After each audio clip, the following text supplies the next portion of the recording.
اعوذ باللہ من الشیطان اللعین الرجیم بسم اللہ الرحمن الرحیم الحمد للہ رب العالمین الصلاۃ والسلام علی اشرف الانبیاء والمرسلین مولانا و مقتدانا و ہادینا ابی القاسم محمد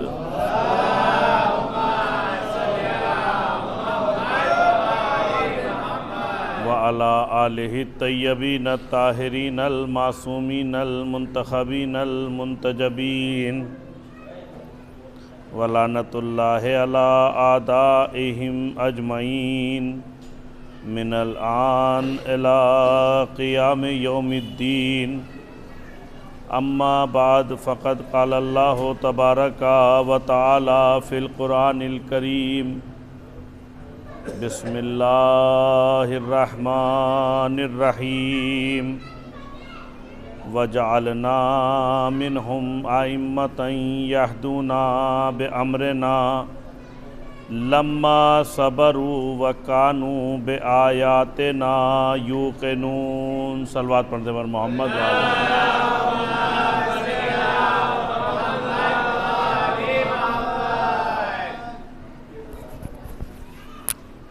عزیزان گرامی،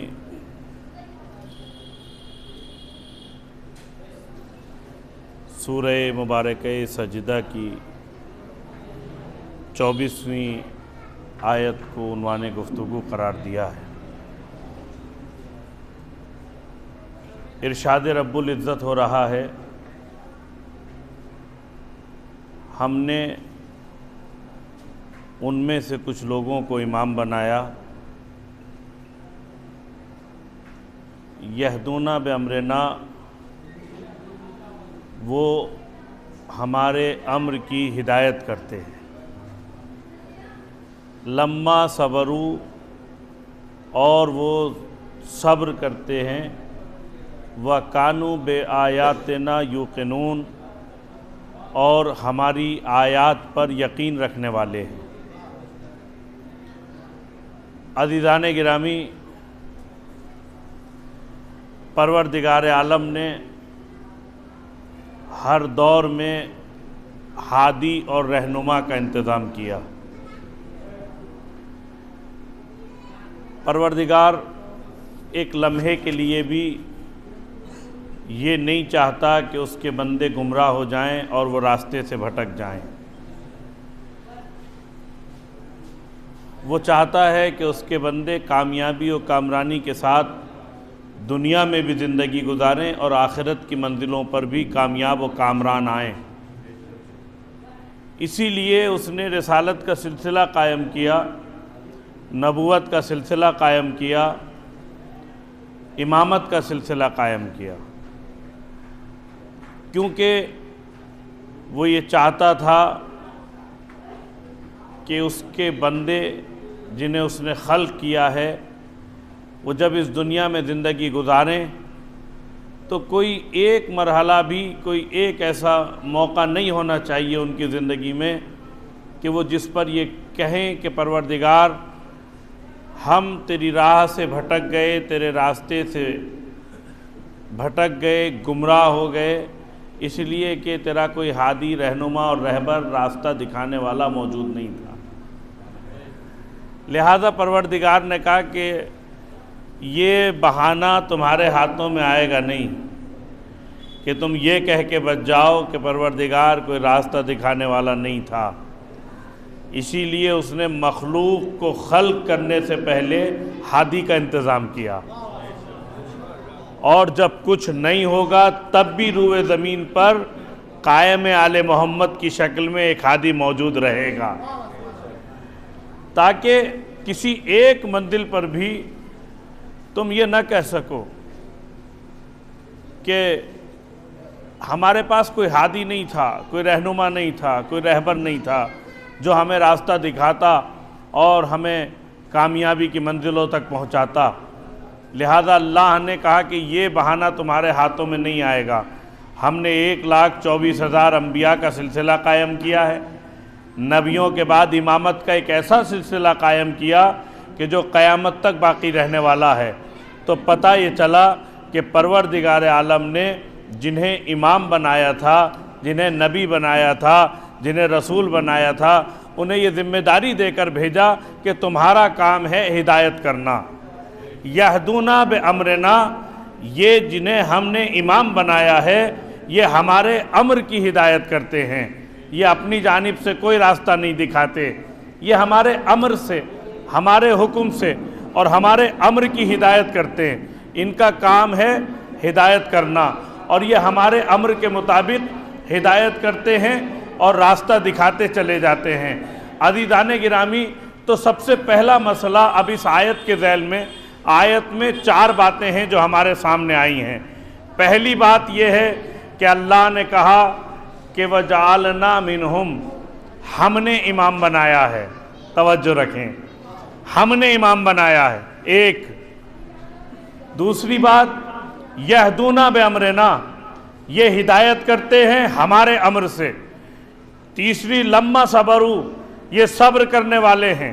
اور چوتھی منزل ہے وَكَانُوا بِآيَاتِنَا يُوقِنُونَ، اور یہ ہماری آیات پر یقین رکھنے والے ہیں، ہماری آیتوں پر انہیں یقین کامل ہے، انہیں اطمینان کامل ہے۔ عزیزان گرامی، تو اللہ جنہیں امام بنا کے بھیجتا ہے ان کے لیے یہ اعلان کرتا ہوا نظر آتا ہے کہ امام بنانا ہمارا کام ہے، امام کا بنانا ہمارا کام ہے۔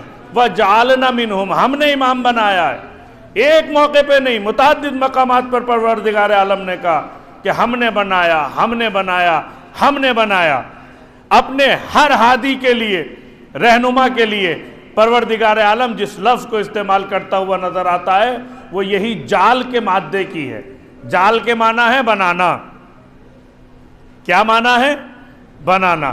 تو پتہ یہ چلا کہ پروردگار عالم نے جہاں بھی لفظوں کو استعمال کیا ہے اپنے نبی کے لیے، رسول کے لیے، ہادی کے لیے، امام کے لیے، خلیفہ کے لیے، وہ سب بنانے کی لفظیں ہیں، سب بنانے کی لفظیں۔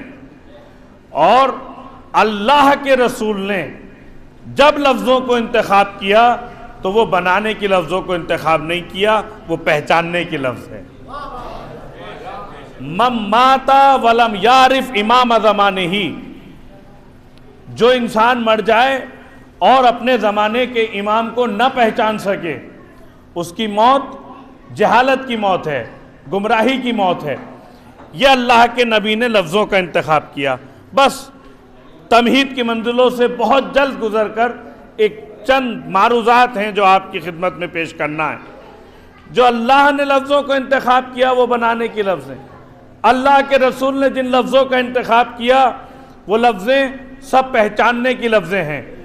من مات ولم یعرف امام زمانہ، جو انسان مر جائے اور اپنے لیے امام نہ اپنے زمانے کے امام کو نہ پہچان سکے، اس کی موت جہالت کی موت ہے، گمراہی کی موت ہے۔ اللہ نے جب لفظ استعمال کیے تو اپنی سب سے پہلی مخلوق کے موقع پہ کہا انی جاعل فی الارض خلیفہ۔ یہ جال کا مادہ ذہنوں میں رکھیں، جال کا مادہ جس کے معنی ہے بنانا، اس کو ذہنوں میں رکھیں۔ اللہ نے کہا انی جاعل فی الارض خلیفہ، میں روئے زمین پر ایک خلیفہ بنا رہا ہوں۔ قالا انی جاعلک للناس اماما، اے ابراہیم ہم نے تمہیں لوگوں کا امام بنا دیا۔ انی عبداللہ آتانی الکتاب وجعلنی نبیا، میں اللہ کا بندہ ہوں، اس نے مجھے کتاب دے کر بھیجا ہے۔ وجعلنی نبیا، اور اس نے مجھے نبی بنا کے بھیجا ہے۔ لا تخافی ولا تحزنی انا رادہ الیک وجاعلہ من المرسلین، اے مادر موسیٰ ڈرو نہیں، خوف اختیار نہ کرو، ہم موسیٰ کو تمہاری طرف پلٹا دیں گے۔ وجاعلہ من المرسلین، اور رسول بنا کے پلٹائیں گے۔ یہاں پر بھی جو لفظ استعمال ہوا بنانے کا لفظ ہے۔ آدم کا مسئلہ ہے تو بنانے کا لفظ ہے، عیسیٰ کا مسئلہ ہے بنانے کا لفظ۔ قرآن نے جہاں بھی لفظوں کو استعمال کیا سب بنانے کی لفظ ہیں۔ اللہ کے حبیب نے جو لفظ استعمال کیا اس کے معنی ہے لم یعرف، جو نہ پہچان سکے۔ سرکار ختمی مرتبت نے یہ نہیں کہا من مات ولم یجعل امام زمانہ، جو مر جائے اور اپنے لیے امام نہ بنا سکے اس کی موت جہالت کی موت ہے۔ سرکار نے کیا کہا؟ لم یعرف، جو نہ پہچان سکے۔ تو دو لفظ سامنے آئے، ایک جعل کے مادے سے بنا، بنانے کے معنی میں، ایک لم یعرف عرفان کے معنی میں، جس کے معنی کیا ہے؟ پہچاننا، پہچاننا۔ تو سرکار نے لفظوں کو استعمال کیا پہچاننے کی، اللہ نے لفظوں کو استعمال کیا بنانے کی۔ حضور سرور کائنات کا کسی ایک مقام پر بھی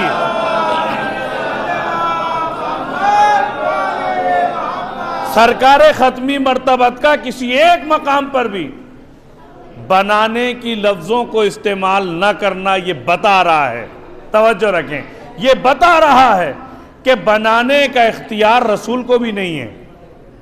اللہ کا کام ہے بنانا، رسول کا کام ہے پہچنوانا۔ وہ بناتا رہا یا پہچنواتے رہے، کبھی حالت سجدہ میں پہچنوایا، کبھی خطبے کو منقطع کر کے پہچنوایا، کبھی مباہلہ میں لے جا کے پہچنوایا، کبھی غدیر میں ہاتھوں پہ اٹھا کے پہچنوایا۔ صلوات پڑھ دے پر محمد آل محمد۔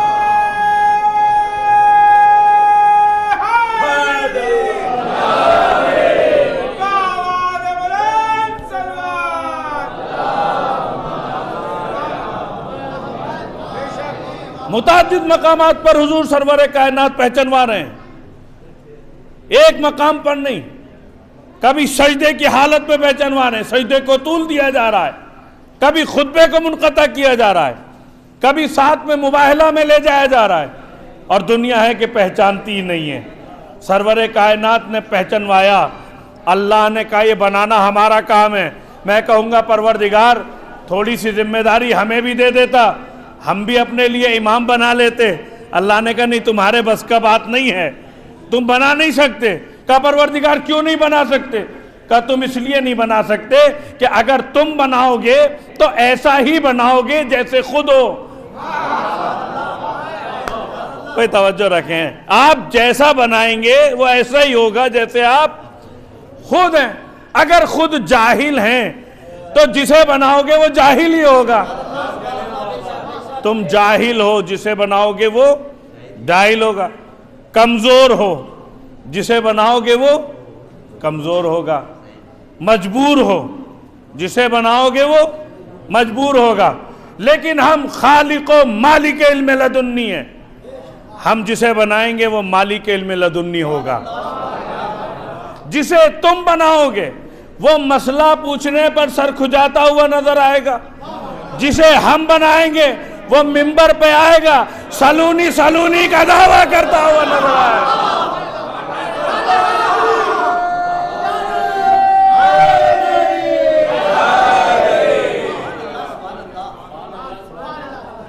لہذا تم جیسے ہو ویسے ہی کو تو بناؤ گے، تم مجبور ہو، جسے بناؤ گے وہ مجبور ہوگا۔ ہم قادر مطلق ہیں، جسے بنائیں گے وہ مجبور نہیں ہوگا، مختار ہوگا۔ مختار ہی نہیں ہوگا، احمد مختار ہوگا۔ وہ احمد مختار ہوگا جسے ہم بنائیں گے، چونکہ ہم قادر مطلق ہیں۔ تم بناؤ گے تو مجبور کو بناؤ گے، ہم بنائیں گے تو اسے بنائیں گے کہ جو قدرت مند ہو، طاقتور ہو، مختار ہو۔ تم کمزور ہو، جسے بناؤ گے وہ کمزور ہوگا۔ ہم کمزور نہیں ہیں، ہم تو خالق طاقت و قوت ہیں۔ جسے تم بناؤ گے، چونکہ تم خود کمزور ہو، کوئی سامنے زبر آ جائے گا تو تم میدان چھوڑ دو گے، لیکن جسے ہم بنا کے بھیجیں گے وہ بڑھ بڑھ کے حملے کرتا ہوا نظر آئے گا۔ یہ فرق ہے تمہارے اور ہمارے بنانے میں۔ تو جسے ہم بنائیں گے اس کا عالم یہ ہوگا کہ اگر وہ بچپنے میں ہوگا تو آغوش رسالت میں آنے کے بعد کہتا ہوا نظر آئے گا یا رسول اللہ کہیں تو قرآن سناؤ، کہیں تو زبور سناؤ، کہیں تو انجیل سناؤ، اور چاروں آسمانی کتابوں کی تلاوت کرتا ہوا نظر آئے گا، اور اللہ کا رسول اسے سند دیتا ہوا نظر آئے گا۔ علی زبور صاحب زبور سے بہتر، انجیل صاحب انجیل سے بہتر، توریت صاحب توریت سے بہتر، اور قرآن ایسا پڑھا جیسا میں پڑھتا۔ ابھی تو آئے ہیں، بس نگاہ رسالت نگاہ امامت سے ملی ہے، علی نے فقط آنکھیں کھولنے کے بعد چہرے رسالت کی زیارت کی ہے اور اتنا علم عطا ہو گیا۔ ابھی تو زانو ادب بھی طے نہیں کیا، بس آنکھیں کھولی ہیں، ایک نگاہ التفات میں اتنا علم عطا کر دیا پیغمبر نے کہ چاروں آسمانی کتابوں کی تلاوت کرتے ہوئے نظر آ رہے ہیں۔ اللہ اکبر۔ اس منزل پہ جی چاہتا ہے کہ ایک جملہ کہوں، عجب بچہ ہے، بچپنے میں چہرے رسالت پہ نگاہ کرتا ہے تو علم نبوت کا سودا کر لیتا ہے، اور جوانی میں بستر رسول پہ سو جاتا ہے تو مرضی پروردگار خرید لیتا ہے۔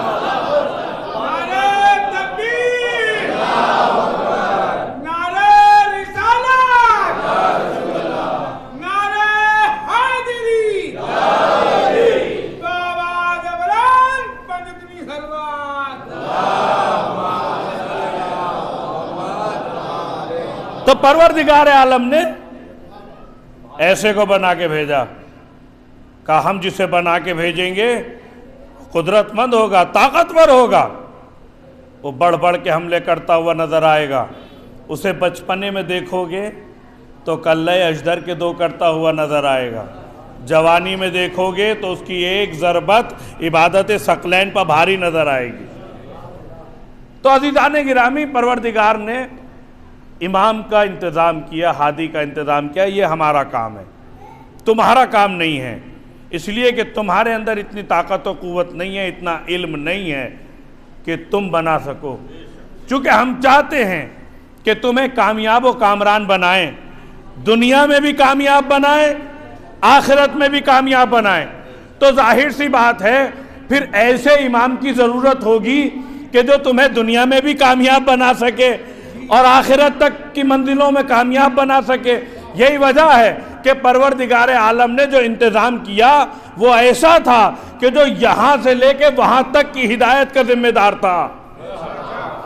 اگر صرف زمین کے معاملہ ہوتا، دنیا کا معاملہ ہوتا، تو ایسا ہادی، ایسا رہنما کافی تھا کہ جو ہمیں زمین کے راستوں سے واقف کراتا اور منزل مقصود تک پہنچا دیتا۔ ایک جملہ عرض کرنا چاہتا ہوں اس منزل پر، جو ہمیں یہاں سے اس منزل پر کامیاب کرا دیتا۔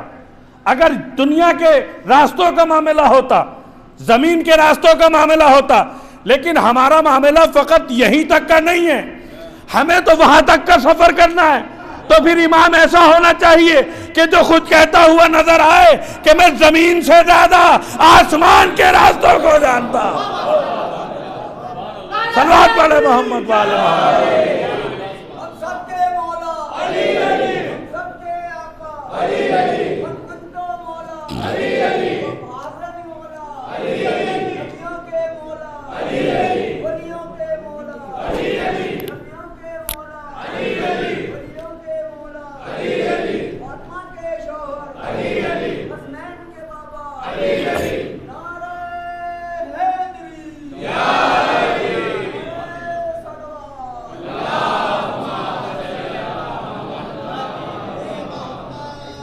تو ہم نے مختار کو بنایا ہے، مجبور کو امام نہیں بنایا۔ کسی نے سرور کائنات سے سوال کیا، حضور یہ بتائیے انسان کتنا مختار ہے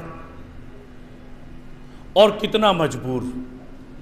توجہ رکھیں، کتنا مختار ہے اور کتنا مجبور؟ تو سرور کائنات نے کہا تو اپنا ایک پیر اٹھا۔ اس نے اپنا ایک قدم اٹھا لیا، کہا اب دوسرا بھی اٹھا۔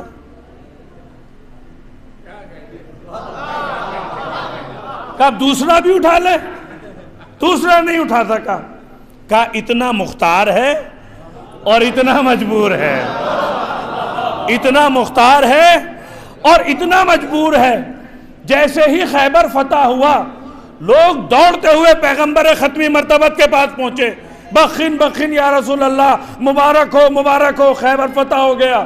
علی نے خیبر فتح کر لیا، علی نے اپنے ہاتھوں کی 2 انگلیوں سے باب خیبر کو اٹھا لیا، پیغمبر نے کہا اچھا تم نے علی کے ہاتھوں پہ اٹھے ہوئے خیبر کو تو دیکھ لیا، یہ نہیں دیکھا علی کے پیر کہاں تھے، علی کے قدم کہاں تھے؟ علی کے پیر دوش ہوا پہ تھے، دونوں قدم دوش ہوا پہ تھے۔ تو امام مختار کل ہوتا ہے، جسے پورا اختیار حاصل ہو وہ امام ہوتا ہے۔ عزیزان گرامی، اللہ نے جنہیں امام بنا کے بھیجا انہیں مختار بھی بنایا، صاحب اختیار بھی بنایا، اور ان کے اختیار کا عالم یہ ہے کہ وہ کہہ دیں تو لوح محفوظ میں لکھی ہوئی تحریریں تبدیل ہونے لگتی ہے۔ سرکار ختمی مرتبت کہتے جاتے ہیں حسین راہب کی قسمت میں اولاد نہیں ہے، ایک بیٹا عطا کیا، 2 عطا کیے، 7 بیٹے عطا کیے۔ اب اسی کو اگر میں ذرا خطیبوں والے انداز میں پڑھوں تو ایسا لگے گا آپ کو کہ جیسے رسول تو منع کرتے جاتے ہیں اور حسین دیتے جاتے ہیں، رسول انکار کر رہے ہیں اور حسین دیتے چلے جاتے ہیں۔ تو عزیزان گرامی توجہ رکھیں، عزیزان گرامی اگر حضور سرور کائنات انکار کر دیتے تو انکار رسالت، اگر انکار کر دیتے تو انکار رسالت قیامت تک کے لیے انکار تھا۔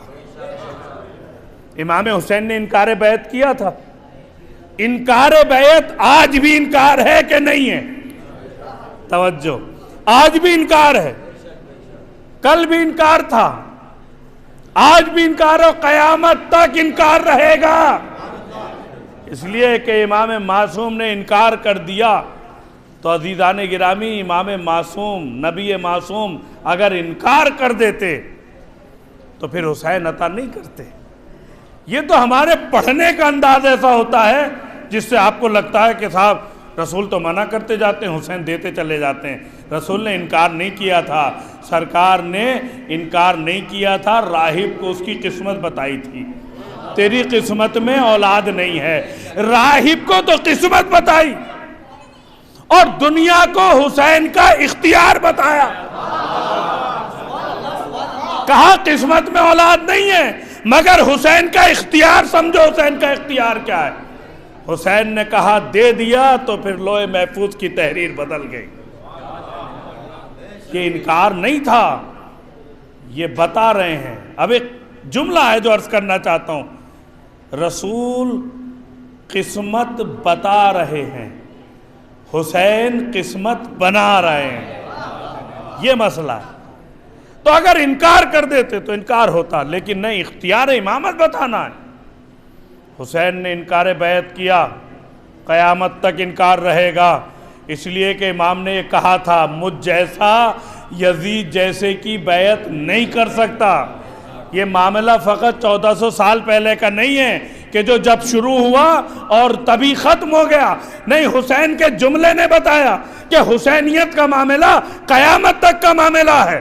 مجھ جیسا یزید جیسے کی بیعت نہیں کر سکتا، اس کا مطلب یہ ہے کہ دنیا میں یزید جیسے پیدا ہوتے رہیں گے، اگر یزید جیسے پیدا ہوتے رہیں گے تو اس کے مقابلے کے لیے حسین جیسے بھی پیدا ہوتے رہیں، انکار کرتے چلے۔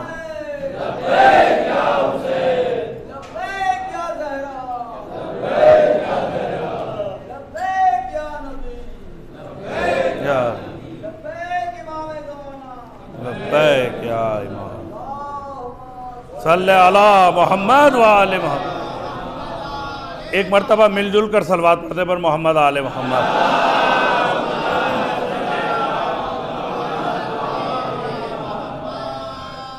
تو یہ مسئلہ ہے، یہ اہمیت ہے، یہ عظمت ہے امامت کی کہ اللہ نے جسے امام بنا کے بھیجا اسے صاحب اختیار بنایا، اور یہ تو وہ منصب ہے، توجہ رکھیں، یہ تو وہ منصب ہے جو اگر نبی کو بھی ملا ہے تو اس نے کہا پروردگار میری اولاد کو بھی عطا کر دے، میری اولاد کو بھی عطا کر دے۔ جناب ابراہیم کے معاملے میں یہی تو ہوا، وَإِذِ ابْتَلَىٰ إِبْرَاهِيمَ رَبُّهُ بِكَلِمَاتٍ فَأَتَمَّهُنَّ قَالَ إِنِّي جَاعِلُكَ لِلنَّاسِ إِمَامًا قالا ومن ذریتی قالا لا ینال عہد الظالمین۔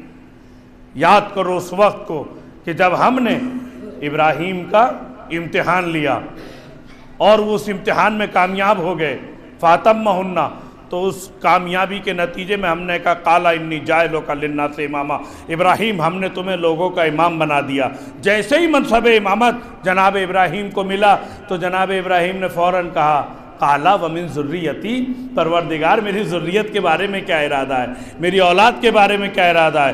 اللہ نے نہ ہاں کہا نہ کہا، پھر اللہ نے کہا لا ینالو عہد الظالمین، ہمارا منصب ظالم تک نہیں پہنچا کرتا۔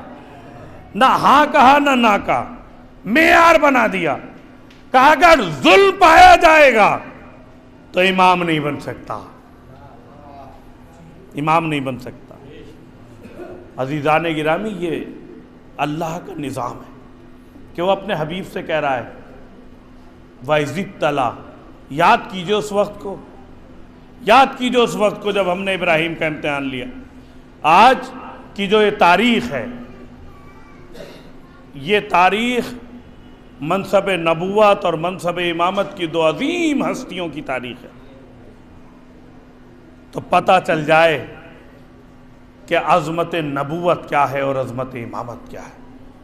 قرآن کریم نے عظمت نبوت بھی بتائی ہے، عظمت امامت بھی بتائی ہے، لیکن یہ آیت جو جناب ابراہیم کے لیے نازل ہوئی، اس آیت کے ذریعے یہ پتہ چلتا ہے کہ پروردگار یہاں عظمت امامت بتانا چاہتا ہے اور دنیا کو بتانا چاہتا ہے کہ جب نبی کا امتحان لے کر ہم اسے انعام دینا چاہتے ہیں تو نبوت کے بعد اسے امامت کا منصب عطا کیا جاتا ہے، منصب امامت عطا کیا۔ کہ یاد کرو اس وقت کو، کس سے کہہ رہا ہے؟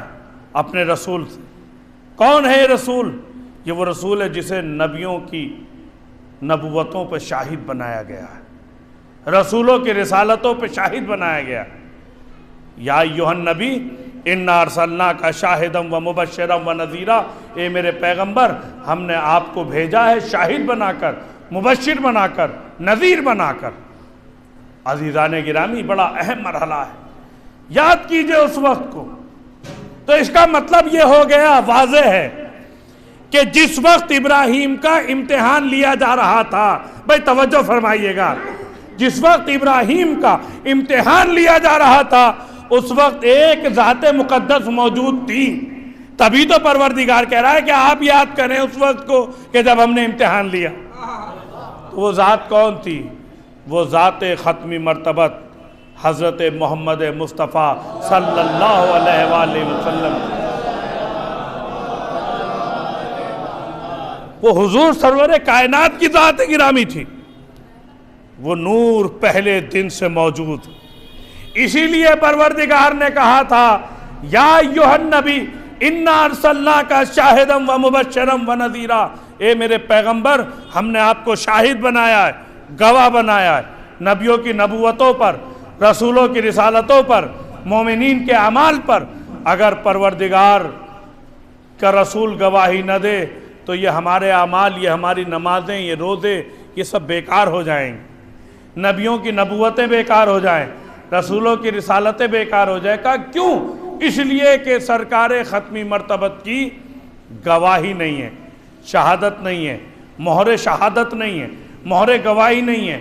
تو پتہ یہ چلا کہ سرکار کی اہمیت و عظمت یہ ہے اللہ کی نگاہوں میں کہ اگر یہ گواہی نہ دیں تو 1,23,999 انبیاء کی محنتیں، زحمتیں، مشقتیں بیکار ہو جایا کرتی ہیں۔ اب بیدار ہیں تو ایک جملہ عرض کرنا چاہتا ہوں، تو محنتیں، زحمتیں بیکار ہو جایا کرتی ہیں۔ ذرا سوچیں، یہ عظمت محمدی ہے کہ اگر گواہی نہ دیں تو 1,23,999 انبیاء کی محنتیں بیکار ہو جائیں، زحمتیں بیکار ہو جائیں، جو کار تبلیغ میں مصیبتیں اٹھائی ہیں وہ بیکار ہو جائیں۔ تو سوچو اس اعلان کی کیا اہمیت ہوگی کہ جو اللہ نے کہا یا ایھا الرسول بلغ ما انزل الیک من ربک، اے میرے پیغمبر پہنچا دیجئے اس پیغام کو کہ جو ہم تم پر نازل کر چکے ہیں وَإِن لَّمْ تَفْعَلْ فَمَا بَلَّغْتَ رِسَالَتَهُ، اور اگر آپ نے یہ پیغام نہیں پہنچایا تو گویا رسالت کا کوئی کام نہیں کیا۔ تو آپ نے رسالت ہی نہیں پہنچائی، رسالت کا کوئی کام نہیں کیا۔ یہ کون سا پیغام ہے؟ یہ ولایت علی ابن ابی طالب کا پیغام ہے۔ اور جیسے ہی آیت آئی، اللہ کے نبی نے علی کو ہاتھوں پہ اٹھایا، کہا من کنت مولا فہذا علی مولا، جس کا میں مولا ہوں اس کا یہ علی مولا ہے۔ تو پتہ چلا کہ سرکار کی عظمت تو یہ ہے کہ اگر نبیوں کی گواہی نہ دیں تو ان کی محنتیں بیکار ہو جاتی۔ تو جس کے اعلان شہادت پر، جملہ سننے کے لیے آمادہ ہو جائیں، جس کے اعلان شہادت پر 1,23,999 انبیاء کی محنتیں موقوف ہوں، اسے محمد مصطفیٰ کہا جاتا ہے۔ اور جس کے اعلان ولایت پر، جس کے اعلان شہادت پر 1,23,999 انبیاء کی محنتیں موقوف ہوں، اسے محمد کہا جاتا ہے۔ اور جس کے اعلان شہادت پر، جس کے اعلان ولایت پر خود محمد کی نبوت موقوف ہو، اسے علی ابن ابی طالب کہا جاتا ہے۔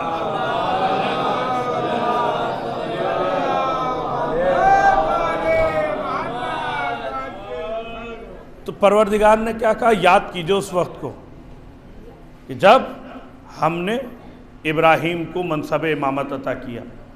اچھا، جیسے ہی جناب ابراہیم کو منصب امامت ملا تو فوراً جناب ابراہیم نے کہا قال ومن ذریتی، پروردگار میری ذریت کے بارے میں کیا ارادہ ہے؟ ابراہیم نے یہ نہیں کہا پروردگار میری امت کے بارے میں کیا ارادہ ہے۔ جناب ابراہیم نے کیا کہا؟ پروردگار میری ذریت کے بارے میں کیا ارادہ ہے۔ تو پتہ یہ چلا کہ جب بھی امام کا منصب ملے گا وہ ذریت پیغمبر میں سے ہوگا، امت پیغمبر میں سے نہیں ہوگا۔ اس کے بعد کی جو منزل ہے، اور اس کے بعد پروردگار کہتا ہے کہ ہم نے تمہیں امام بنا دیا۔ میں کہوں گا کہ پروردگار تو نے جناب ابراہیم کو امتحان لے کے تحفہ عطا کیا ہے، انعام دیا ہے، وہ بھی امامت کی شکل میں انعام دیا۔ بھئی یہ تو پہلے ہی سے نبی ہیں، پہلے سے منصب نبوت ملا ہوا ہے، تو اب جب کسی کو انعام کے طور پر کوئی منصب عطا کیا جاتا ہے اور اگر وہ پہلے سے ہی کسی پوسٹ پر ہو تو ظاہر سی بات ہے کہ اسے اس سے بڑی پوسٹ دی جائے گی، بڑا عہدہ ملے گا۔ لیکن ایسا نہیں ہے، یہاں تو مسئلہ دوسرا ہے۔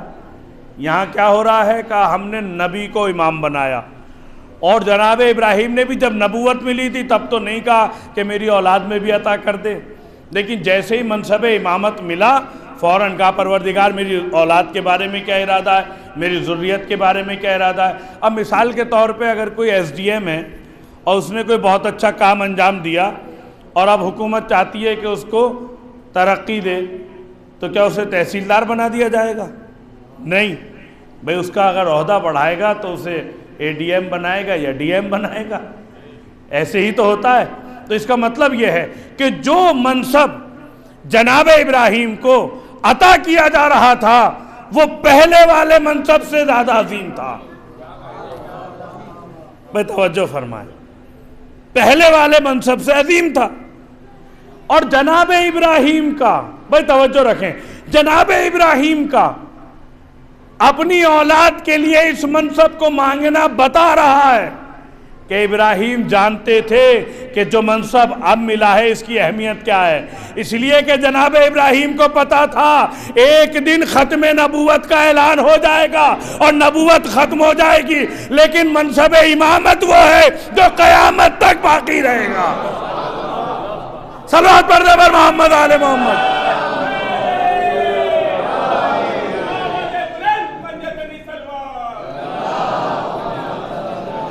بارے دیگر صلوات پڑھنے پر محمد آل محمد۔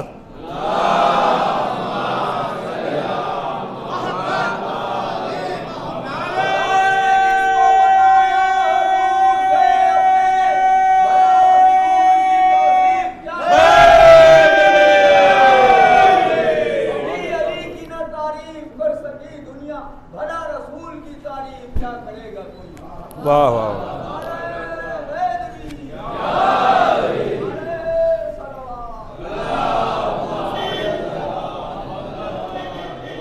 یہ عظمت تھی، یہ منزلت تھی۔ پروردگار نے سب سے پہلے خلق کیا مگر سب سے بعد میں بھیجا۔ خود سرکار ختمی مرتبت نے کہا اولو ما خلق اللہ نوری، حضور فرماتے ہیں سب سے پہلے میرا نور خلق ہوا، اور پھر اس کے بعد فرمایا انا ولی من نور واحد، میں اور علی ایک ہی نور سے ہیں۔ سب سے پہلے میرا نور خلق ہوا، لیکن بھیجا کب؟ سب سے بعد میں کہوں گا پروردگار جسے سب سے پہلے پیدا کیا تھا، جسے سب سے پہلے خلق کیا تھا، سب سے پہلے بھیج دیتا۔ کہا نہیں، اس کی تمہید کے لیے 1,23,999 انبیاء کو بھیجوں گا۔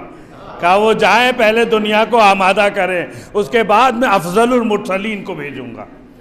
سب سے بعد میں بھیجا جو سب سے پہلے خلق کیا گیا تھا، اور اس کی عظمت و اہمیت کو اس انداز سے رکھا کہ افضل المرسلین بنا کے بھیجا، سید الانبیاء بنا کے بھیجا، اور اس انداز سے بھیجا کہ جب آج کی جو تاریخ ہے وہ نبوت اور امامت کے ساتھ کی تاریخ ہے۔ اللہ نے کہا کہ جب ہم نبی کو بلائیں گے تو ساتھ میں ایک امام۔ یہ تاریخیں اتفاقی نہیں ہیں، بھائی توجہ رکھے عزیزان گرامی۔ جب واپس بلایا تو ساتھ میں ایک امام، اور جب بھیجا تو اسی تاریخ میں پھر ایک امام۔ جب سرکار ختمی مرتبت کی ولادت ہوئی تو اسی تاریخ میں پھر عرصے کے بعد امام جعفر صادق کی ولادت، اور جب رسول اس دنیا سے گئے تو ساتھ میں اسی تاریخ پر امام حسن کی شہادت بتا رہی ہے کہ اللہ بغیر امامت کے نبوت کو ایک لمحے کے لیے بھی نہیں رکھتا۔ صلوات پر محمد آل محمد۔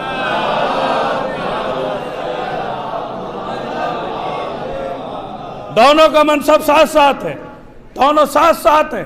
نبوت اور امامت کا سلسلہ ہے، اللہ کے رسول نے ہاتھوں پہ اٹھا کے پہچنوا کے بتایا ہے کہ تم کیا سمجھ رہے ہو ہم ایسے ہی چھوڑ کے جا رہے ہیں کہ اس کے بعد تم جو چاہو کرو؟ نہیں، ولی بنایا، وصی بنایا، جانشین بنایا، خلیفہ بنایا، امام بنایا۔ کہا علی کے بغیر اس دنیا میں کچھ نہیں ہے، علی ہی ہے جو اب تمہارا ہادی و رہنما ہے، یہی تمہیں راستہ دکھائے گا، یہی تمہیں منزل مقصود تک لے کر آئے گا۔ اور ہم نے اس کے چہرے کو دیکھنا عبادت قرار دیا ہے، ہم نے اس کا ذکر عبادت قرار دیا ہے۔ عزیزان گرامی، مولا کائنات کے لیے سرکار ختمی مرتبت کی حدیث ہے، علی کے چہرے کو دیکھنا عبادت ہے۔ النظر الی وجہ علی ابن ابی طالب عبادہ، علی کے چہرے پہ نظر کرنا عبادت۔ 3 چیزیں ہیں جنہیں دیکھنا عبادت ہے۔ ایک خانہ کعبہ، دوسرے قرآن کریم، تیسرے سرکار نے فرمایا علی کا چہرہ۔ آپ کعبے میں بیٹھیں، کچھ نہیں کر رہے ہیں، نہ طواف کر رہے ہیں، بس بیٹھیں اور کعبے کو دیکھ رہے ہیں۔ احادیث ملتی ہیں کہ کعبے کی طرف دیکھنا عبادت ہے۔ آپ اپنے گھر میں بیٹھیں، باوضو ہو کر آپ نے قرآن کھولا، اب نہ آپ قرآن پڑھ رہے ہیں نہ سن رہے ہیں، بس دیکھ رہے ہیں۔ قرآن کی آیتوں کو دیکھنا بھی عبادت ہے۔ توجہ رکھیں، قرآن کی آیتوں کو دیکھنا بھی عبادت۔ اور اسی طرح آپ کوئی مسئلہ نہیں پوچھ رہے ہیں، کسب فیض نہیں کر رہے ہیں، بس علی کے چہرے کو دیکھ رہے ہیں، تو دیکھنا عبادت۔ کیوں؟ اس لیے کہ یہ تینوں چیزیں وہ ہیں کہ جن پر اللہ کا نور برستا ہے، اللہ کا نور برستا ہے۔ کعبے کو دیکھا تو بیت اللہ ہو گیا، قرآن کو دیکھا تو کتاب اللہ، علی کو چہرے کو دیکھا تو وجہ اللہ۔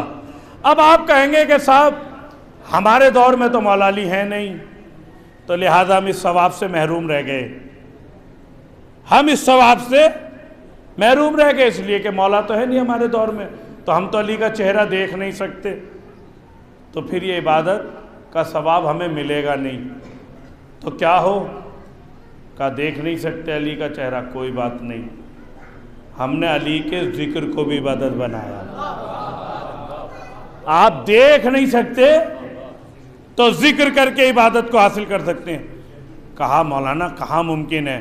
صبح گھر سے نکلتے ہیں، دفتر میں پہنچ جاتے ہیں، آفس میں دنیا بھر کے کام، پھر شام کو تھکے ہارے گھر آئے، پھر آ کے سو گئے اور ذکر کا موقع نہ ملے. تو پروردگار نے کہا کہ سنو، علی کی محبت کو بھی عبادت بنایا گیا. اللہ کے رسول نے کہا علی سے محبت کرنا عبادت. آپ دیکھ نہیں سکتے، ذکر کریں. نہ دیکھ سکتے ہیں نہ ذکر کر سکتے ہیں تو علی کی محبت عبادت قرار دی گئی ہے.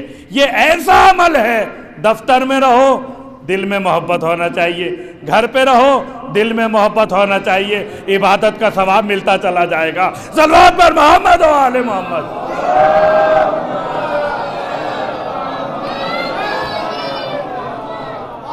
عبادت کا ثواب ملتا رہے گا. سرکار ختمی مرتبت کی احادیث اس بات کی طرف اشارہ کرتی ہیں کہ حضور سرور کائنات نے اپنے بعد آنے والے ہر امام کی معرفت کرائی. اب معرفت کا مسئلہ بہت اہم ہے.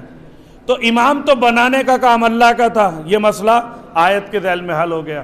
ہدایت بھی اللہ کا کام ہے. اب ایک مسئلہ یہ ہے اور اس کے بعد ربط مسائل کہ امام کی معرفت بھی تو ہونا چاہیے. اپنے زمانے کے امام کی معرفت ہونا ضروری ہے، اس لیے کہ سرکار نے کیا فرمایا تھا؟ جو نہ پہچان سکے اس کی موت جہالت کی موت ہے. اگر جہالت کی اور گمراہی کی موت سے بچنا ہے تو زمانے کے امام کی معرفت حاصل کرو، اپنے زمانے کے امام کو پہچانو. کسی نے کہا کہ زمانے کے امام کو پہچاننے کا مسئلہ کیسے حل ہوگا؟ اب مثال کے طور پہ جس دور سے ہم گزر رہے ہیں تو ہمارے زمانے کا امام تو غیبت میں ہے، ہم تو دیکھ نہیں سکتے، پھر کیا ہوگا؟ تو سوال کرنے والے نے کسی عالم کسی عارف بزرگ سے سوال کیا. اب بہت سے لوگ بتاتے ہیں کہ آیت اللہ بہجت سے سوال کیا گیا تھا کہ حضور یہ بتائیے کہ اپنے زمانے کے امام کو اگر دیکھ نہ سکے تو کیا کریں، معرفت کیسے حاصل ہوگی؟ تو انہوں نے فرمایا کہ تم کیا سمجھتے ہو، پہچاننے کا جو مسئلہ ہے، معرفت کا جو مسئلہ ہے، وہ دیکھنے کا معاملہ ہے، دیکھنے کا معاملہ نہیں ہے. اگر دیکھنا کافی ہوتا، توجہ رکھیں، اگر دیکھنا کافی ہوتا اور ہدایت کی ضمانت ہوتا تو شمر نے تو اپنے وقت کے امام کو بہت نزدیک سے دیکھا تھا، بہت نزدیک سے دیکھا تھا. دیکھنا نہیں ہے، اپنے زمانے کے امام کی معرفت کا معاملہ یہ ہے کہ امام کے بتائے ہوئے راستے پر عمل کیا جائے، امام کے دکھائے ہوئے راستے پر چلا جائے. اگر وہ تمہارے عمل میں بستا چلا جائے گا تو تم معرفت کی منزلوں پر بڑھتے چلے جاؤ گے، اور جو کمال کی منزلیں حاصل ہوں گی وہ یہ ہوں گی کہ جتنے تمہارے معرفت کے درجات بڑھتے چلے جائیں گے اتنا ہی تمہاری زبانوں میں اثر پیدا ہوتا چلا جائے گا. اب ہم جو یہ کہتے ہیں کہ کیا ہوگا، ہم اپنے زمانے کے امام کو پکار رہے ہیں، امام نہیں آ رہے ہیں، تو اپنی معرفت کی منزلوں کو بڑھاؤ، درجات کو بڑھاؤ. جتنی معرفت بڑھتی چلی جائے گی زمانے کا امام آتا چلا جائے گا. ایک بار پھر پکارو گے تو تمہیں زمانے کے امام کی زیارت ہوگی. آپ کہیں گے کہ ہم عریضے لکھتے ہیں، عریضے لکھنا امام کو بلانے کا کام نہیں ہے، عریضے لکھنے سے امام نہیں آیا کرتے. امام تمہارے عمل پر آئیں گے. جتنا تمہارے اعمال سدھرتے چلے جائیں گے اور مقرب الہی تم بنتے چلے جاؤ گے، وقت کا امام ظہور کرتا چلا جائے، وقت کا امام آئے گا. عزیزان گرامی، 12,000 خط کوفے سے لکھے گئے. کتنے؟ 12,000 خطوط کوفے سے لکھے گئے امام حسین کے لیے. امام آئے؟ کوفہ آئے؟ نہیں. امام نے کیا کیا؟ امام نے پہلے جناب مسلم ابن عقیل کو بھیجا، اپنے نائب کو بھیجا اور امتحان لیا. کہا نائب کو بھیج کے امتحان لے کے بتا رہا ہوں کہ آنے والے زمانے میں حالات پیدا ہوں گے تاکہ دنیا کو پتہ چل جائے کہ نائب امام کی اہمیت کیا ہے، منزلت کیا ہے، نائب امام کی عظمت کیا ہے۔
تو فقط یہ عریضوں کا لکھنا کافی نہیں ہے، پہلے اپنی معرفت کے اس کمال تک پہنچو کہ تم پکارو تو امام تمہاری نصرت کے لیے آ جائے۔ 12,000 خطوط لکھے جا رہے ہیں لیکن امام نہیں آئے، نائب کو بھیجا، معیار بنا دیا، کہا پہلے نائب کے وفادار بن جاؤ، اگر نائب کے وفادار رہو گے تو امام وقت آ جائے گا۔ کوفیوں نے دغا کی، نائب کے ساتھ امام نہیں آئے، تو پتہ یہ چلا کہ معرفت اگر ہے تو پھر خطوط لکھنے کے بجائے پکارو گے بھی تو امام آ جائے گا۔ اور جہاں معرفت نہیں تھی، بھئی جملہ سنیے گا عزیزان گرامی، بس میں تقریر ختم کر رہا ہوں، جہاں معرفت نہیں تھی وہاں سے 12,000 خطوں کا لکھا جانا بھی کافی نہیں تھا، لیکن جس کے یہاں معرفت پائی جا رہی تھی اسے وقت کا امام خود خط لکھ کے بلا رہا تھا، حبیب میری نصرت کے لیے آ جاؤ۔ تو یہ ہے معرفت کی منزل، کہ حبیب حسین بلا رہا ہے، تو ضرورت تھی اس بات کی کہ حبیب ابن مظاہر تو بن جاؤ، تبھی تو وقت کا امام آئے گا۔ تو عزیزان گرامی، تو ضرورت اس بات کی ہے کہ نائب کے وفادار بنے، نائب کی معرفت حاصل کریں۔ اب تو ضرورت یہاں پر آ گئی، پہلے تو نائب کی معرفت حاصل کر لو تبھی تو امام تک پہنچو گے۔ نائب کی ابھی حالات بگڑے، تھوڑے سے حالات، چہلم سے 15 دن پہلے عراق میں ایسا لگا کہ جیسے اس سال 40 نہیں ہو پائے گا، تو جو سامراجی طاقتیں تھیں امریکہ اور اسرائیل اور برطانیہ جیسی، وہ بہت خوش ہوئیں، بہت خوش، کاربائن نہیں ہو پائے گا، ہمارا مقصد پورا ہو گیا۔ حالات بگڑ گئے، لوگوں نے دارالحکومت پہ قبضہ کر لیا، کرفیو لاگو ہو گیا۔ دنیا کو مرجعیت سے پرابلم کیا ہے، پریشانی کیا ہے، آپ جانتے ہیں پریشانی کیا ہے؟ پریشانی یہ ہے کہ بس آیت اللہ سیستانی نے چند جملے لکھے، 1 گھنٹے میں پورے عراق کا ماحول پرامن ہو گیا، چند جملے لکھے۔ یہی پریشانی ہے ان کی، کہ ان کے قلم میں جو طاقت ہے اس سے سامراجی طاقتیں گھبراتی ہیں، ان کا ڈر اور خوف، انہیں بڑے خوش۔ اچھا یہی کیوں خوش ہوئے کہ 40 نہیں ہوگا؟ توجہ رکھیں نوجوانوں سے یہاں خاص طور سے، یہی کیوں خوش ہوئے؟ عزیزان گرامی، آپ کو یاد ہوگا جس وقت یہ کہا جا رہا تھا کہ ہم نجف کا روزہ مٹا دیں گے، کربلا کا روزہ مٹا دیں گے، بم بلاسٹ کریں گے، 40 نہیں ہونے دیں گے، کون سا موقع تھا؟ IS داعش جس وقت یہ اعلان کر رہا تھا تو دنیا کی بڑی طاقتیں جن میں امریکہ ہے، اسرائیل ہے، سعودی عرب ہے، یہ اسے فنڈنگ کر رہی تھیں، اور بڑے بڑے ہتھیار اور اتنے کرور اور اتنے خطرناک دہشت گرد کہ تاریخ دہشت گردی میں آئی ایس سے زیادہ خطرناک تنظیم نہیں بنی. انہوں نے کہا ہم مٹا دیں گے. اس وقت مرجعیت نے فتویٰ دیا گھروں سے نکلو، نجف سے لے کے کربلا تک پیدل مارچ کرو. یہ سفر عشق، ننگے پیر بغیر اسلحوں کے چلتے ہوئے عزادار، ایسا محسوس ہوتا تھا جیسے ایک قدم رکھیں اور پھر اسرائیل کے سینے پہ کبھی ایٹم بم، اگلا قدم رکھیں امریکہ کے سینے پہ ایٹم بم. تو نجف سے لے کے کربلا تک کا 80 کلومیٹر کا سفر ان کے تمام منصوبوں پہ پانی پھیر گیا. انہوں نے ہی کہا تھا، امریکہ نے کہا تھا کہ ہم اسے 30 سال بھی ختم نہیں کر سکتے. تو آیت اللہ سیستانی اور آیت اللہ خامنائی کے جیالوں نے، حزب اللہ اور حشد الشعبی نے ان کا وہ حال کیا کہ 3 سال میں یہ عراق سے اپنا بستر سمیٹنے پہ مجبور ہو گئے. یہ ہے طاقت، پاور آف مرجعیت. یہ طاقت تھی، یہی وجہ تھی کہ دشمن مرجعیت کے معاملے میں آ کے تمہیں الجھاتا ہوا نظر آتا ہے. نئی نئی باتیں پیدا کی جاتی ہیں، نئے نئے شعبے، نئے نئے شوشے چھوڑے جاتے ہیں. کیوں؟ اس لیے تاکہ تمہارے ذہنوں میں اور تمہاری فکروں میں انقلاب پیدا کیا جائے اور اس کو متزلزل کیا جائے، تمہیں ہٹایا جائے اس سوچ سے. اس لیے کہ انہوں نے بار بار دیکھا، جب آیت اللہ شیرازی نے حرمت تمباکو کا ایران کے انقلاب سے پہلے فتویٰ دیا، تب انہوں نے دیکھا پاور آف مرجعیت کیا ہے. پھر سلمان رشدی کے معاملے میں جب امام خمینی نے فتویٰ دیا، انہوں نے تب بھی دیکھا پاور آف مرجعیت کیا ہے. انہیں پتا تھا کہ فتوے کی طاقت کیا ہے. یہی وجہ تھی کہ انہوں نے فتوے کی طاقت کو ایک جگہ پر تو بالکل ختم کر دیا، بھئی یہی پر فتوے کی طاقت ابھی باقی ہے. لہذا اس کو مسلسل متزلزل کرنے کی کوشش ہے. تو 80 کلومیٹر کا سفر، آخری جملہ نجف سے شروع ہوتا ہے، کربلا پہ ختم ہوتا ہے. دنیا کی سب سے خطرناک دہشت گرد تنظیم کو عزاداروں کے قدموں کے تلے رون دیا گیا، ختم کر دیا عزاداروں نے. تو میں کہوں گا کہ اگر دنیا یہ چاہتی ہے کہ دنیا میں امن قائم ہو، دہشت گردی ختم ہو، تو کیوں ادھر ادھر بھٹک رہے ہو؟ 2 ہی راستے ہیں، آغاز نجف سے ہوگا، انجام کربلا پہ ہوگا. لفظوں کو بدل کے کہنا چاہتا ہوں، اگر چاہتے ہو کہ دنیا میں امن کا قیام ہو تو شروع سیرت علی سے ہوگا، ختم سیرت حسین پہ ہوگا. صلوات پڑھتے بر محمد آل محمد.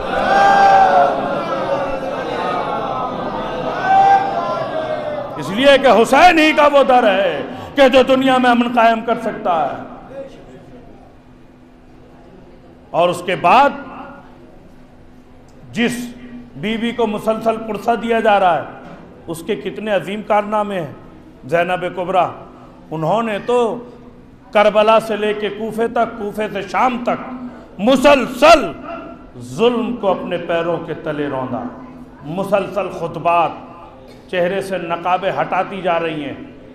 علی کی شیر دل بیٹی زینب کبریٰ کا کمال یہ تھا کہ زینب کبریٰ نے فرش عزا کا قیام کیا.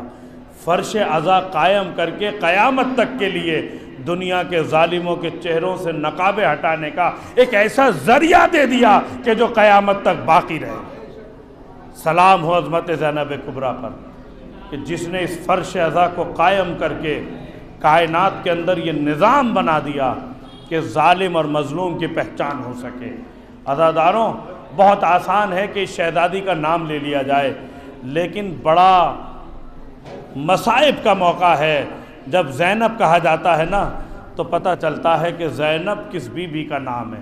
یہ وہ بی بی ہے کہ جو کربلا سے چلی ہے تو بھائی کا کٹا ہوا سر دیکھا ہے، اور جب یہ بی بی اس لٹے ہوئے قافلے کو لے کے چلی تو ایک مرتبہ شہزادی زینب کبریٰ نے فرات کا رخ کیا، اور رخ کرنے کے بعد بس ایک جملہ کہا، عباس جب مدینے سے چلی تھی تو بڑے احترام سے لے کے آئے تھے میرے بھائی، تم ہی تو آواز دے رہے تھے اہل مدینہ اپنے گھروں میں چلے جاؤ، اہل مدینہ اپنے گھروں میں چلے جاؤ، میری بہن زینب آ رہی ہے۔ اب بات ذرا دیکھو تو صحیح، اب زینب جا رہی ہے، بے کجاوا اونٹ ہے، منادی کی ندا ہے، یہ زینب ہے، یہ ام کلثوم ہے، یہ رباب ہے، یہ رقیہ ہے۔ عزادارو زینب کے بڑے مصائب ہیں، یہ وہ بی بی ہے، یہ وہ بی بی ہے کہ جس نے اپنے جوان بھتیجے کے ہاتھوں میں ہتھکڑیاں، پیروں میں بیڑیاں، گلے میں توقے خاردار، اور ساتھ میں جب سفر کیا ہے تو ایک ایک منزل پر امامت کو بچا کے لے کے آگے جا رہی ہے۔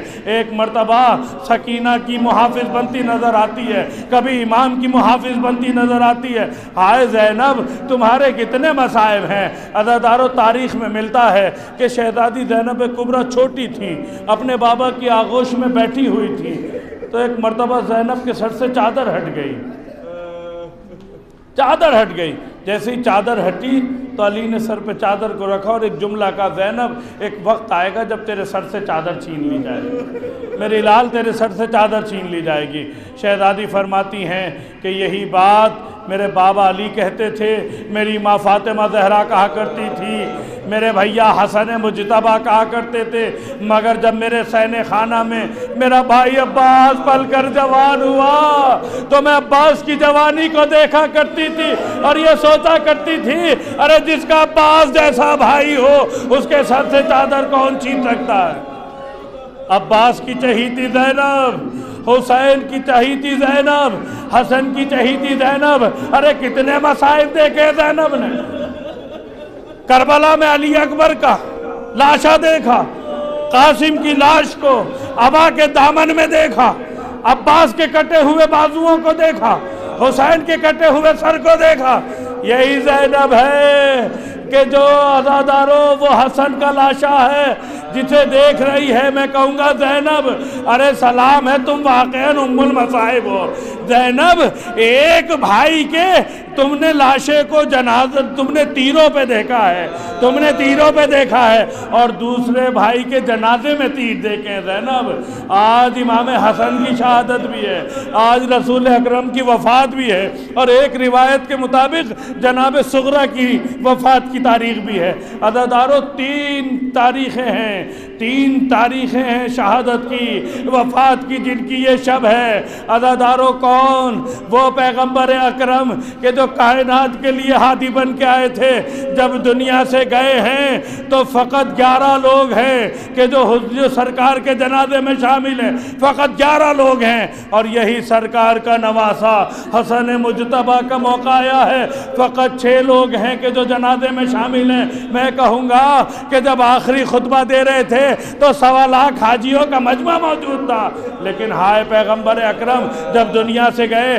تو علی مرتضیٰ نے آمادہ کیا جنازہ، اور عزاداروں یہ جناب فاطمہ زہرا ہے جو اپنے بابا کا غم منا رہی ہیں، لیکن تاریخ نے لکھا کہ بی بی جب اپنے بابا کو رویا کرتی تھی تو اہل محلہ آ کے کہا کرتے تھے، فاطمہ یا دن کو رو لیا کریں یا رات کو رو لیا کریں۔ اللہ اکبر، اللہ اکبر۔ یہ مصائب فاطمہ کی، یا دن کو رو لیا کریں۔ علی نے بیت الحزن بنا دیا، فاطمہ کو صبح لے جاتے تھے، فاطمہ اپنے بابا کا گریہ کرتی، اپنے بابا کو یاد کرتی، اس لیے کہ بابا سے بڑی محبت تھی۔ عزاداروں نبی کائنات دنیا سے چلا گیا، لیکن اسی تاریخ میں پھر تاریخ دہرائی۔ ایک مرتبہ امام حسن کو زہر دے دیا گیا۔ تاریخ نے لکھا کہ حسن کو جب زہر دیا گیا تو مولا حسن کے کلیجے کے ٹکڑے کٹ کٹ کے باہر آنے لگے۔ امام کے کلیجے کے ٹکڑے کٹ کٹ کے باہر آنے لگے۔ امام نے ایک مرتبہ ام فروہ کو نزدیک بلایا، کہا میرے لال قاسم کو ساتھ لے کر آؤ۔ ام فروہ قاسم کو لے کر آئی، اور جیسے ہی ام فروہ قاسم کو لے کر آئی تو امام حسن نے ایک تحریر دی۔ ام فروا ایک وقت آئے گا کہ جب تم بہت پریشان ہوگی، میرا قاسم بہت پریشان ہوگا، بس اس تعویذ کو کھول کے پڑھ لینا۔ میں کہوں گا امام آپ نے اس تعویذ میں ایسا کیا لکھا؟ ارے امام نے لکھا تھا اے بھیا حسین، کربلا میں تو موجود نہ ہوں گا مگر میری جانب سے میرے قاسم کی قربانی کو قبول کر لینا۔ اجرکم اللہ، اجرکم اللہ۔ آپ کی آوازیں بلند ہو گئی عزیزانو، آپ کی آوازیں بلند ہو گئی، آپ کا امام دنیا سے رخصت ہو گیا۔ جنازہ تیار ہوا مگر ہم نے دیکھا ہے مسلمانوں کا دستور یہ ہے کہ جنازے کو بڑے اہتمام سے اٹھایا جاتا ہے مگر صرف 11 لوگ ہیں۔ امام حسن کے جنازے میں وصیت یہ ہے حالات سازگار ہوں تو مجھے نانا کے پہلو میں دفن کر دیا جائے۔ دفن نہ کرنے دیا گیا۔ اب تاریخ نے لکھا، بس اب میں مصائب ختم کرنا چاہتا ہوں، تاریخ نے لکھا کہ حسن کے جنازے پہ تیر برسائے گئے، حسن کے جنازے پہ تیر برسائے گئے۔ جب تیروں کی بارش ہوئی تو جو ساتھ میں جنازے کو لے جانے والے تھے، ایک مرتبہ کہا گیا جنازے کو واپس لے کے چلو۔ ہائے وہ ماں اور بہن، ہائے وہ بہنیں جسے زینب ام کلثوم کہا جاتا ہے، انہوں نے اپنے بھائی کا ارے جب جنازہ رخصت کیا تھا تو جنازے میں تیر نہ تھے مگر اب جنازہ جیسے ہی گھر میں آیا اور زینب نے دیکھا، ام کلثوم نے دیکھا جنازے میں تیر پیوست تھے، تیروں کو نکالا گیا، حسن کا جنازہ پھر اٹھایا، اب جنازے کو لے کے جا رہے ہیں۔ آزادارو یہ تمہارے اسی امام کا تابوت ہے، ہم شبیہ جنازہ شبیہ تابوت حسن۔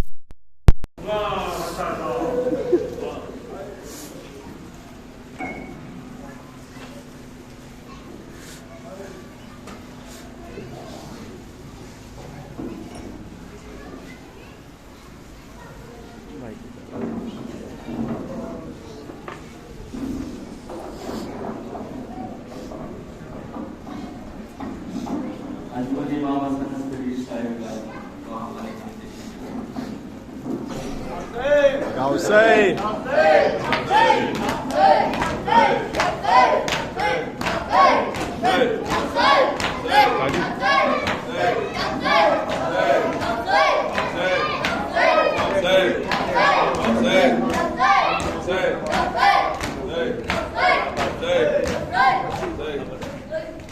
Allah